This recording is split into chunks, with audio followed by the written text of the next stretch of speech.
Hi everyone, I'm Zach Reinhardt, here to review the new Looprider album, Umi. Looprider is one of my favorite bands in Japan, and this is their third album. Their first record was a dreamy and shoegazy kind of rock record with a lot of pop sensibilities that I thought was okay. It was kind of reminiscent of like noise era Boris. But their second album really blew me away. It was called Ascension, and it was my number 2 album of 2016. And it seems like I've barely had time to breathe since their last album before they've released this third one upon us. Now, this review might be a little different from my other reviews, and it might be kind of short, because this is actually just one 25-minute long song. Now, on this album, Looprider is exploring post-rock with a little bit of post-punk and a little bit of math rock kind of mixed in there for good measure. The sound on this album is actually kind of reminiscent of the band Tropical Death, which features Ryotaro and Sean from Looprider. Now, getting into the album, or the song, this thing starts off with these kind of atmospheric wave sounds that remind me of the way the Boris album Flood starts out. These really kind of washed out, barely discernible chords start coming in and just kind of fading in and out while this Ebo played guitar melody kind of sings over top of it. It's this very serene, calm, kind of blissful moment. And all this kind of soundscape stuff that they're doing starts to fade out as this really direct kind of picked melody comes in that is kind of the principal melody of the first 6 minutes or so.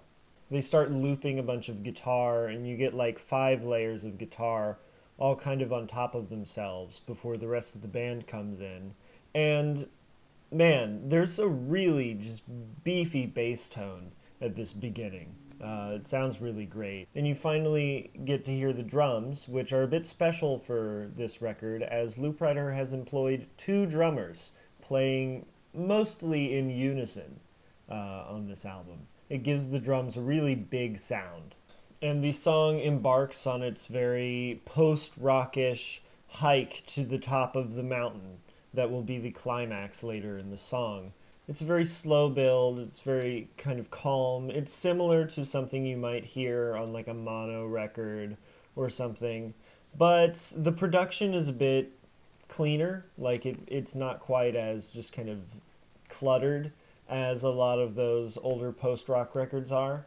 And I think that's actually kind of a complaint for me. These sections when the full band is playing and everything is kind of soft, I find it's just a little thin for me. I just wish there was a bit more substance or a bit more meat to it. But that complaint doesn't last very long, as we get this kind of long section of drum soloing with both of the drummers that just sounds massive. It's these rumbling toms and bass drums, and having the 2 drummers really just adds a huge dynamic of just, it feels like you have a whole drum ensemble with you. And the drums build very nicely into this kind of triumphant, tremolo-picked melody that sounds very much like something you might hear on a mono record. It's very high-pitched, it's very kind of over the top a little bit, it's very dramatic. But I think it sounds very nice. And the song builds quickly into this climax where the kind of principal melody that was introduced at the beginning of the song that sounded a little kind of post-punkish at the beginning is now brought back, but it's much lower, it's got distortion on it, it's much louder, and they use it to form this big kind of climactic riff at the top of the song. And they basically just jam on that for a little while and then quickly come back down into silence. It's actually a kind of abrupt end. And that's only 6 minutes into the 25-minute song. You see why this is a little like weird to review? Now we get this moment of silence before these blissful, pretty, clean guitar chords come in. But I think these first 6 minutes are kind of almost meant to be like a stand-in intro track. They demonstrate the path that the whole rest of the song will be taking, but they do it much quicker in only 6 minutes. Whereas the rest of the song embarks on a similar path, but explores it over 20 minutes. Now, like I said, the song comes back in with these very clean, reverby chords that are very calm, they're very soft, they really bring you down from that high you were on at the kind of climax of the first act.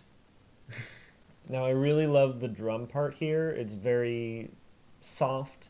It's very kind of spacey, really. It just kind of hangs in the air. It's very atmospheric drum playing with all these kind of cymbal hits that just hang in the air. And this is one of the prettiest moments on the album, this beginning to the second part of the song. The bass comes in with a really comparatively busy part, but it fits in there. It slots in with the rest of the instruments really well. And we also get this kind of lightly distorted lead guitar. And it all kind of just slides into this groove that appears where the drums get a lot busier, but everything's still very calm. It's very pretty. It's very serene. And we get some vocals as well. The vocals don't stay around long. They just kind of add a little extra harmony on top of things. Now the song builds on all this for a while, and I'm skipping ahead a bit, but we eventually arrive at the actual lead vocal part with lyrics, where everything is really calm again still. Everything kind of reached this point and was brought back down, and we're now building back up. And it's building up a lot quicker this time. Everything has a lot more tension in it. It's just getting a lot bigger, and we start getting these distorted guitar chords that really kind of boom over everything. And we get a short guitar solo that eventually leads us into this big kind of shift in the song, where we get this one chord that is just filled with tension. It just does not resolve. It is intentionally out of place, and it makes the whole song sound sour for a moment. And it leads into this big guitar solo that goes on for a few minutes. Now, I love this guitar solo. This guitar solo is really well planned out for how it kind of interacts with the rest of the song. It builds very nicely, and it starts off with these really slow, long notes that hang in the air for a bit. But as the song progresses and gets more and more tense as we're kind of approaching the climax, we start getting these quick flurries of notes and a little bit of shredding, and the song is just getting more and more kind of ready to burst, it seems. And we've been just climbing and climbing for like 15 minutes now. And we finally reach the peak, and we find just a big, distorted jam session up at the top of this mountain. Lots of distortion. The whole band is really just playing the shit out of their instruments. And the drums especially sound great. There's a lot of really great fills on here. The tone of the guitar with the distortion sounds great. It's very kind of droney. And this is one of the moments where I actually really like the production. The production during these denser, bigger, just more distorted riff parts is a lot better. It's a lot more solid, and it just has more meat to it than when they're kind of doing these grooves, these really kind of low-key, calm grooves, where I feel like the production gets a bit thin. And then after we experience this big jam for a while, we're let back down again with this big, droney, distorted guitar chord that just doesn't seem to ever want to end. And this kind of feels like the end of the song, but it's only the start of the end of the song. There's still a few minutes left, and they really drag out the end for as long as they can.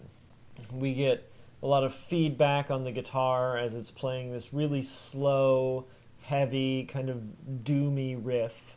Really great guitar tone on this thing, by the way. And Looprider here, kind of clinging to the last moments of their song, start to make this jam out of this big riff. The whole band comes in, and they kind of groove on this for a while. We get a guitar solo again, and they actually start adding more tension on. They start building back up. They start just making this riff bigger and louder. And they build and they build and they build until they kind of just hit a wall. And they stop suddenly and they drop off into these clean, soft, kind of serene guitar chords again that are very reminiscent of the stuff we were getting at the beginning of the song. And they kind of fade us out with this big, drony, kind of feedbacky chord that hangs over top of them that fades out. And that's the end of the song, for real this time. How the hell do I judge this thing? Okay, so it has very clearly a lot of well thought out structure to it. It's really well written. It's like every moment is planned for this thing. This isn't some kind of improvised jam that just goes on for 20 minutes. This isn't a sleep record, you know? This thing is very clearly pretty composed. There's some really great highlight moments on here, both in the kind of lower energy and the higher energy parts. I think the climaxes are really well done, and there's the structure to this song works out. They kind of pull off the 25-minute post-rock epic kind of song structure well. They do it justice. But for a lot of these groove sections, I'm a little underwhelmed by the production. I just wish it was a little louder. I just wish it was a little meatier. The production on here is very clean. It's very kind of accessible and poppy. And I don't know, maybe I just hate nice music. Now there is one thing that I did find a little disappointing about this record. During those 6 minutes, those first 6 minutes that kind of serve as like the intro to the rest of the album, they introduce this melody at the beginning, completely alone, really. It's just kind of like, hey, here's a melody. Remember this.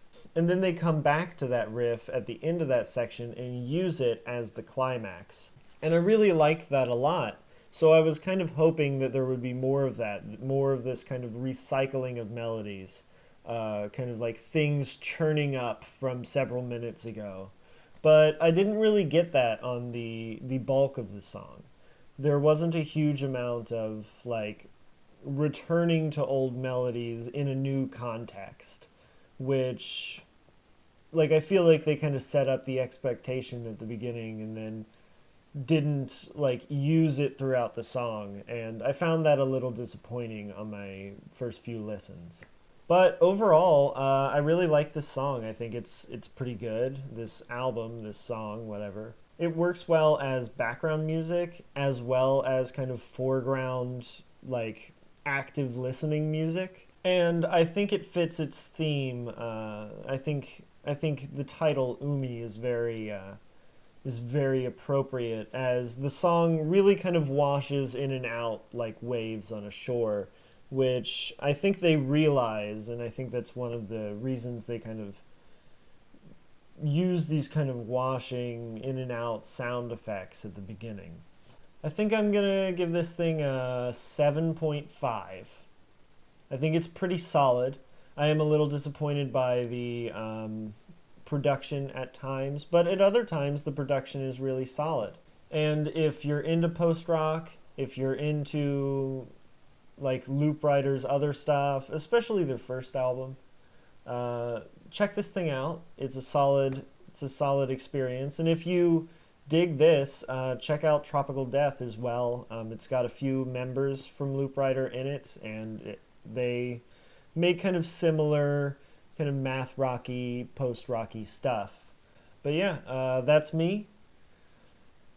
New Looprider album. It's their third album. It's called Umi, and it's pretty solid. It's a good 25 minutes to spend. Put it on in your commute to work. That's what I did. Peace.